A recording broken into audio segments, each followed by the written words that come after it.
What's good, ladies and gentlemen? So, welcome to SK Wealth Academy podcast number 78. So, I told you I'm going to go back and renumber all my podcasts. When I reference in all podcasts, therefore, you can just go look for the number. You don't have to scroll through all the podcasts looking for the title. So, it's going to take me a little bit to get around to. So, if you have not yet subscribed, please do subscribe below. Help me grow my channel, especially if you like the content. The title of today's podcast is going to be How the Joe Rogan Podcast Went from Questioning Everything to Almost Questioning Nothing. Now, some of you made comments about my hair being unruly, but during the pandemic lockdown, none of the barbers in my neighborhood are open right now, so I'm just gonna have to let it grow. So as it gets a little bit more unruly with each podcast, you're just gonna have to accept that fact. So it's a good thing that I completely shaved my head in January, because I've actually not yet had a haircut since then, and I really needed one within the past couple of weeks, but have been unable to get one. So let's get started. Normally, I just go about my business. I don't comment on how other people run their own businesses, primarily because I'm a huge believer that the best way that we can make this world a better world is just to lead by example and to become a better version of ourselves every year. In fact, that's my New Year's resolution every year, is to become a better person that year than I was the prior year. And in doing so, more and more people will eventually start to follow you. In fact, in more than 15 years of writing, publishing news articles, and blogging here on educational, learning, and financial topics, you will find that this is the very first one I've made in criticism of any business or person outside of giant financial institutions or executives of giant global banks that clearly were deserving of such criticism. So especially in light of the many leaked memos that were exposed after the 2008 global financial crisis that manifested rampant systemic criminality in the financial industry, and the dozens of trials that have since followed in which dozens and dozens of bankers have admitted their guilt in court of their systemic criminality. So the reason, however, that I'm analyzing the JRE podcast in this particular podcast is that even though there are many more great things about it than negative, in my opinion, such as offering access to a wealth of diverse personalities across a wide spectrum that discuss a wide spectrum of topics, I've noticed that increasingly his guests make many comments as if they are fact when they indeed are not, which I'm sure many of you would agree with me is a very dangerous thing. And I'm not too sure that millions of his listeners don't understand, because they're presented as fact by his guests, that they are indeed not fact. So you may say I'm criticizing his guests more than Mr. Rogan himself, but the fault I find is with the noticeable shift in how Mr. Rogan conducts his podcast. As his podcast has grown from a respectable number of listeners over the years to now being the podcast with the largest audience in the world. So I've seen kind of a correlation of him reining in the questioning as his podcast has grown. So perhaps only 5 or 6 years ago, I would hear Joe question his guests' claims far more frequently, especially when made without an abundance of evidence and when contradictory evidence existed. However, his stance as a host has become far more mainstream than his stance from just a few years ago. So today, Joe offers little resistance to regularly faulty claims passed off as facts by his guests. And consequently, I've observed this pattern across a wide array of guests, whether they're speaking about scientific subjects or speaking about politics and whatnot. So that's what actually compelled me to make this video. So consequently, whether you agree or disagree with me, it is of my opinion, which you can keep listening to and tell me below if you disagree or agree with my opinion, that his interviewing style has migrated from a much more critical thinking and intellectual style towards a much more unthinking, hive mind, mainstream perspective in recent years. So for example, since this is a topic that has been in the US media 24/7 for weeks now, let's discuss some claims made by either Joe himself or his guests are both regarding the handling of the coronavirus pandemic by the U.S. government administration. So I've heard either Joe, his podcast guest, or both at times state, sorry, I had a mosquito there, both at times state that since the U.S. government did not handle the pandemic, or they stated that the U.S. government did not handle the pandemic poorly because no one had good information at that time in the U.S. and China was definitely censoring real data about the number of infections and deaths they had suffered within their nation's borders. However, these two statements are not mutually exclusive. And that's the problem I have with the devolution of critical thinking exhibited in Mr. Rogan's podcast today versus many years ago. At first listen, many of these points sound completely valid, right? It's only when one marinates on his comments or those of his guests for New York Minute does the deception become apparent. So while I agree, given the findings of my own personal research into this matter that I conducted in early February, that China definitely withheld information about the severity of the virus at first. That was known in early February. And then when it exploded into a full-blown pandemic, it was known in February by I would say early to mid-February, that they further withheld data about the real number of infections and deaths. And I actually discussed this on previous podcasts of mine. So this does not preclude, however, this fact does not preclude the facts that the severity of the disease and its highly contagious nature of transmission were well known and clearly understood for weeks and weeks before real measures were taken in the U.S. to warn U.S. citizens to wear medical face masks, which, by the way, the CDC still has not done because they have now advocated wearing cloth masks of a non-medical nature, which I have no idea why they would promote that dangerous activity and behavior, and to actively engage in social distancing measures. So I don't dispute the fact that China was less than transparent, and that's probably being a kind way of putting it, about the data about the spread of the virus, which hindered the response in Western nations. Okay, that is a fact. And this part is reasonable, but it does not negate the fact that enough factual information was available to formulate a quick and aggressive action plan to prevent the spread of the infection in America many weeks before such a plan was actually put into action. And it still hasn't been put into action nationwide. So thus the link Mr. Rogan and his guests have made at times that the lack of transparency about the viral spread in China hindered an intelligence response in the West simply is not true.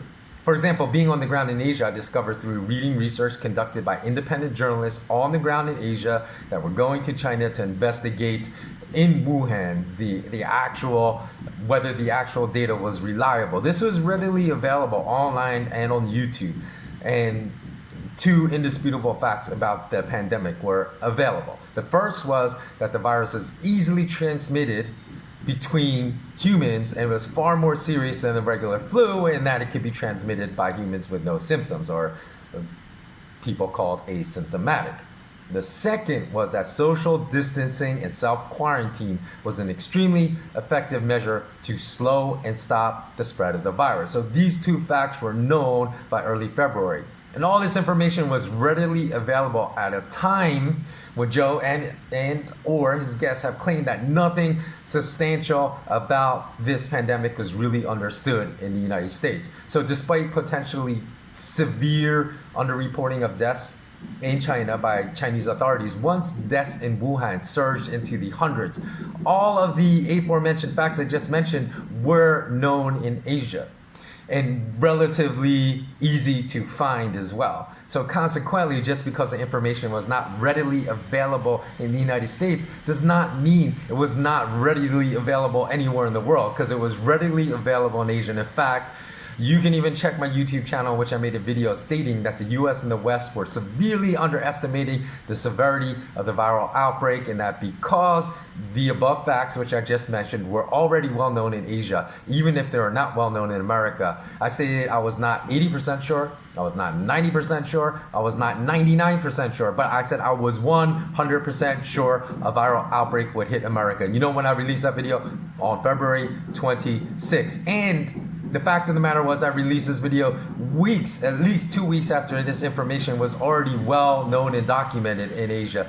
So I made that video as a response to all the wrong information I heard in USB media being reported as facts, because I wanted to help people really get to the facts. And on the very same day I released this video stating there's a 100% chance a big viral outbreak would now afflict America because no leaders in the US were taking the virus seriously or handling the facts, not the speculation, but the facts of the virus properly.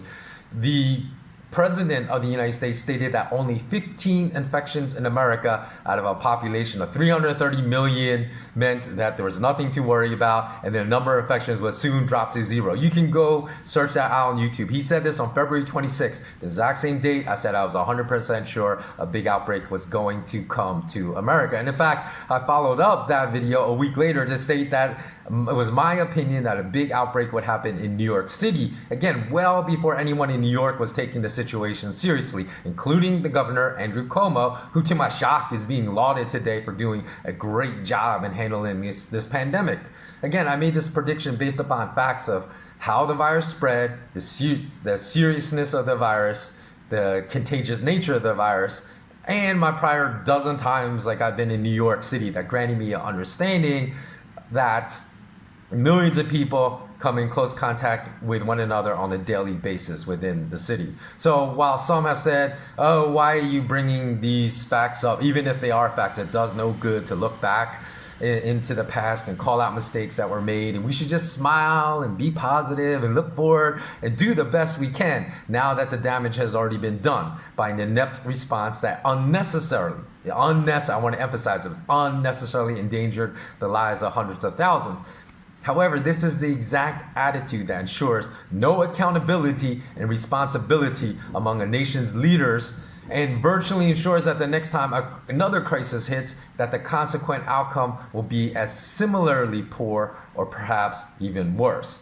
So the public needs to know the truth, and people need to be held accountable, not just in the United States, but all over the world for any inept response at a government level. And the truth is that in Asia, all the facts that could have led to lockdowns and calls for social distancing could have been enforced in early February everywhere. And much of the lockdowns now happening now quite likely could have been totally avoided with a quick and proper response by the government. So it's unfathomable that Joe Rogan I listened to after 9/11 that demanded accountability from the people, that failed to administer the NORAD program properly, failed to prevent 2,977 Americans from losing their lives that day and countless others from dying in the aftermath of breathing toxic air, is the same Joe Rogan that demands no accountability from a subsequent crisis, the viral pandemic, using the false excuse that nobody had any good information about the virus.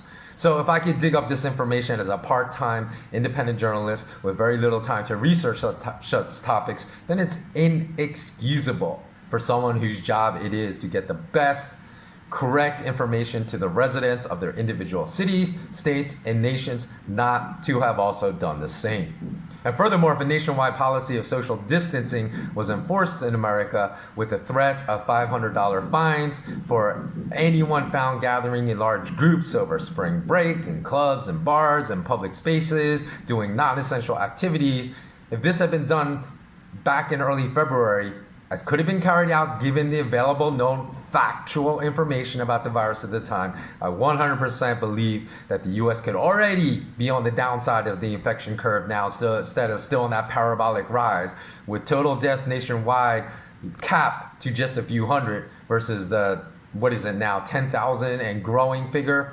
While some people may argue that such fines are draconian and an infringement on our freedom, I would have been okay with such laws as long as they were immediately removed as soon as the threat subsided, with the low risk of ramping up again.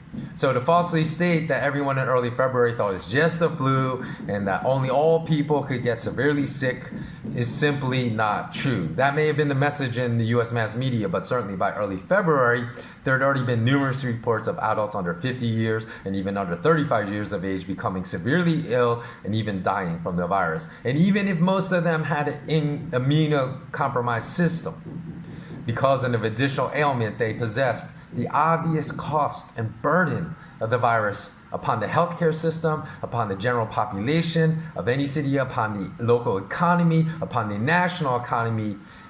Experiencing an outbreak should have been enough to compel all political leaders, whether at the city, state, or nationwide level, to take the virus seriously and immediately mobilize all resources to contain it effectively. So again, my criticism does not just pertain to American politicians, though they seem to have been among the slowest in the world to respond correctly. But this same criticism extends to many Asian government leaders who severely fumbled the ball as well, and their ineptitude caused widespread and unnecessary economic misery and suffering for the poorest in their nations, many of whom comprise the majority of that nation's citizens. So by failing to act for weeks on end in the face of readily available information about the virus, many top politicians of Asian nations also caused unnecessary lockdowns and misery for their citizens as well. So while there has been a very vocal opposition to the lockdown of nations as an overreaction to the severity of the virus, I only begrudgingly agree with some of the lockdown measures being taken by some nations' leaders in response to this pandemic.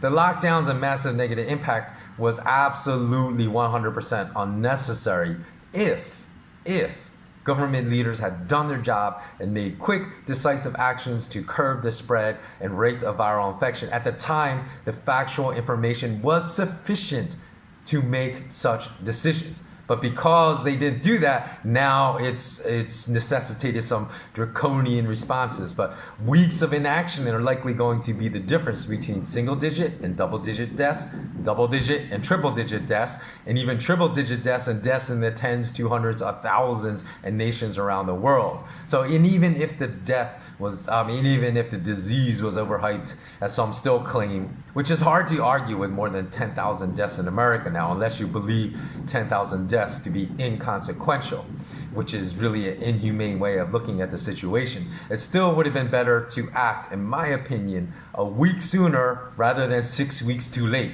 as was the case. So furthermore, while many warn that various nations throughout the world, including the US, are using the pandemic to pass draconian laws to restrict our freedoms in the future, while I also share this concern, government leaders can still reassure us that any freedom-restricting laws implemented specifically to curb the spread of the virus will immediately be removed and rescinded once the threat of the viral spread significantly subsides by putting these clarifications into law. If they only are good leaders and put these clarifications into law, this is how responsible leaders would address such concerns that are not interested in being opportunistic and using the pandemic as a power grab. So,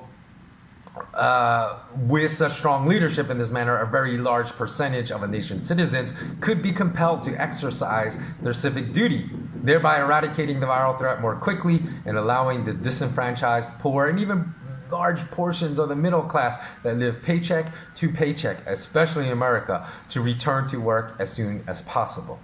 Now, as a second example of how Mr. Rogan's podcast has moved aggressively to the middle over the past few years, Mr. Rogan has also spoken out against U.S. presidential candidate Joe Biden's obvious lapses in cognition and awareness in his public appearances as he campaigns for the U.S. presidency nomination.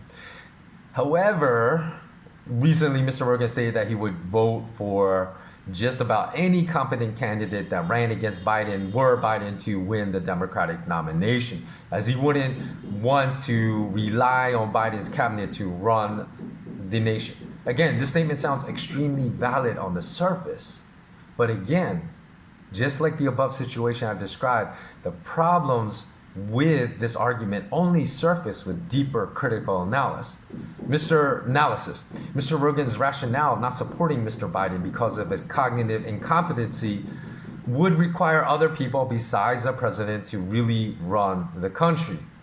However, that's inconsistent with his past questioning of the identities of those that really run governments around the world. Because in years past, Mr. Rogan spoke of many powers above the president and above prime ministers all around the world. Like, well, for example, in America, there would be the military-industrial complex. Of course, in other nations, the military-industrial complex as well.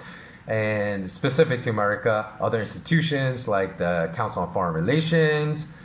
This would be worldwide, other institutions like the Bilderberg Group, and specific to America, again, the Trilateral Commission. But he essentially stated that if he voted for Biden, he would be essentially voting for Biden's cabinet members to run the nation, which is something he simply does not want to do. Now, he voiced his position, even though he acknowledged in the past that every president was essentially controlled by people behind the scenes more powerful than them. This too was a stance on governments fully endorsed more than 11 years ago by the chief economist at the time of the IMF, the International Monetary Fund, Simon Johnson, because he penned an article titled "The Quiet Coup," in which he stated that all governments around the world, in congruence with his observations, have been overrun and overtaken by powerful bankers that were now running governments all around the world. So again, I'll put all the links if you want to go follow up to even my past videos in which I stated way back in February that this was going to be a huge, massive problem, the pandemic in America, before anybody was showing any concern in America. And various articles I'll continue to reference in this video. You can find all the links below in the video description on YouTube. So if Mr. Rogan is not fine with Biden being president, not for his policies and not for his political views, but simply because a Biden government would mean it would have to be run by his cabinet members, then why would he have been fine with the Obama and Bush administrations essentially being run by their cabinet members as well?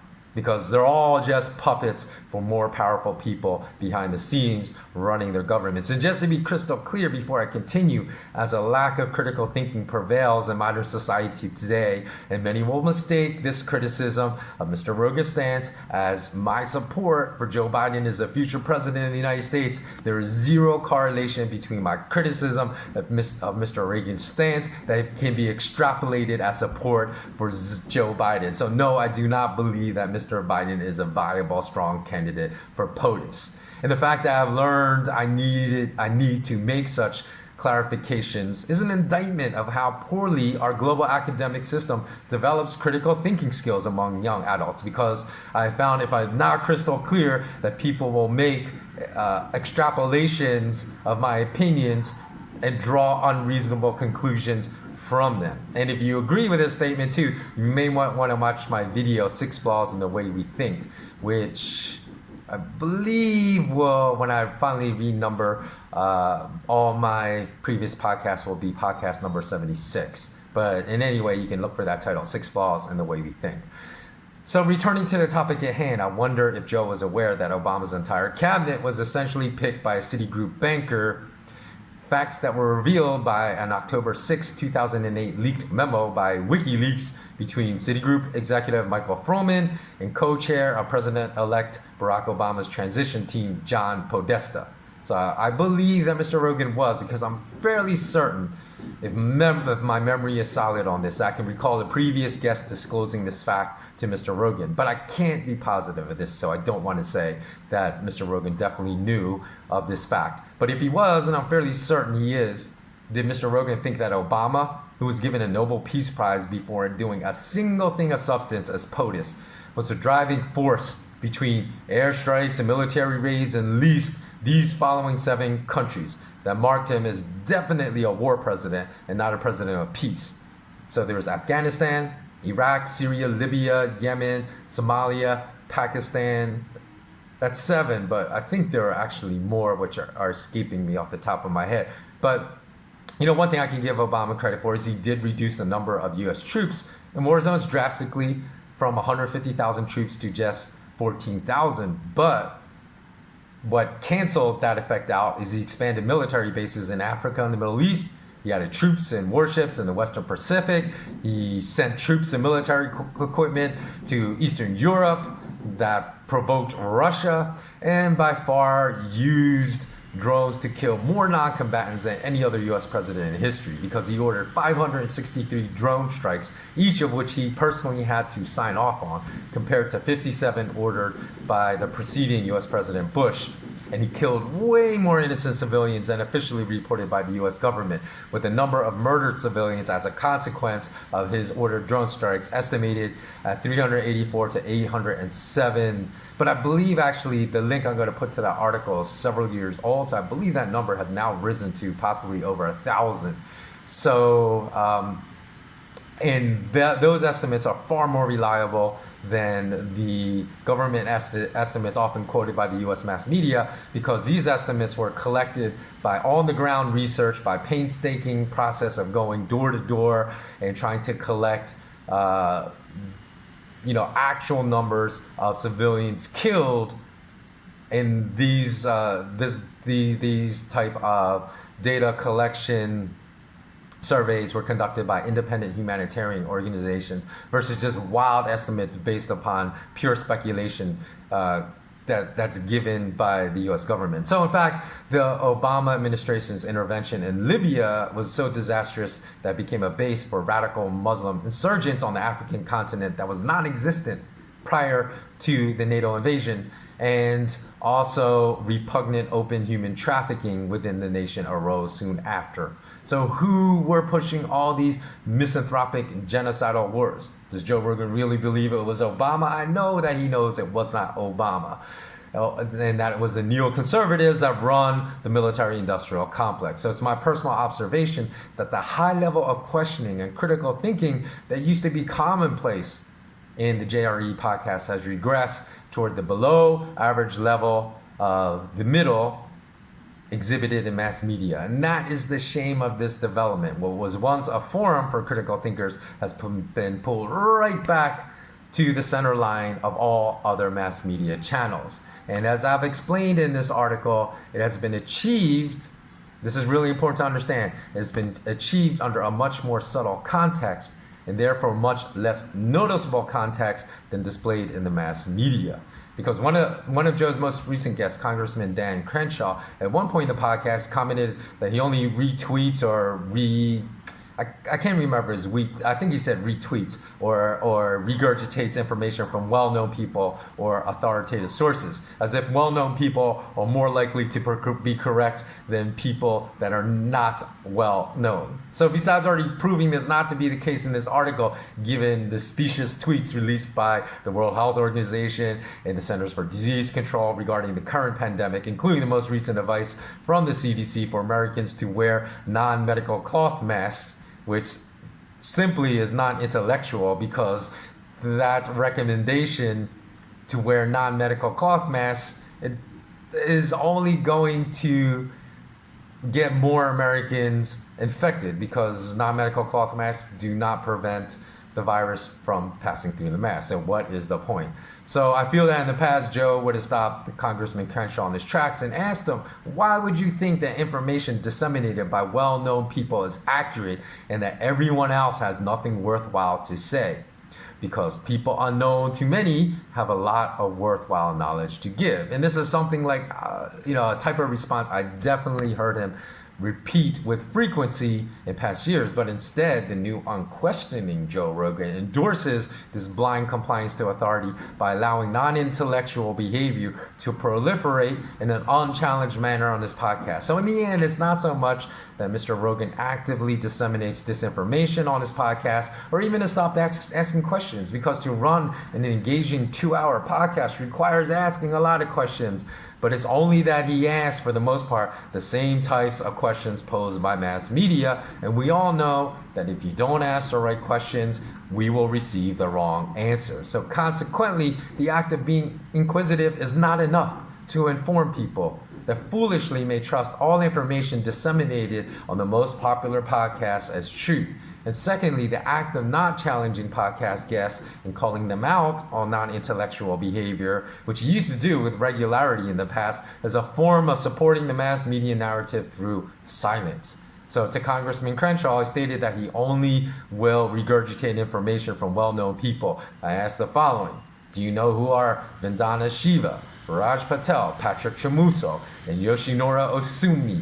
If you do not, and would refuse to report for their work because you just don't know who they are, then you will be missing the opportunity to enlighten millions of people and turn them on to their work. And finally, I'm not stating that Mr. Rogan never asks enlightening questions, because everything is always complex. It may seem that way because I'm only focusing on the negative, but remember I started this podcast by saying I feel there's far more positives from his podcast than his negative. But since nobody discusses the negatives, then that is why I felt compelled to make this particular video. So of course he asks enlightening questions and at times clarifies false information presented and posed as facts by his guests. I'm merely stating that it has been my observation that this behavior is now carried out at a far less significant rate than in past years, which is a shame given the massive reach of his podcast, which often attracts millions of listeners per podcast. So it was said that Zbigniew Brzezinski, a powerful U.S.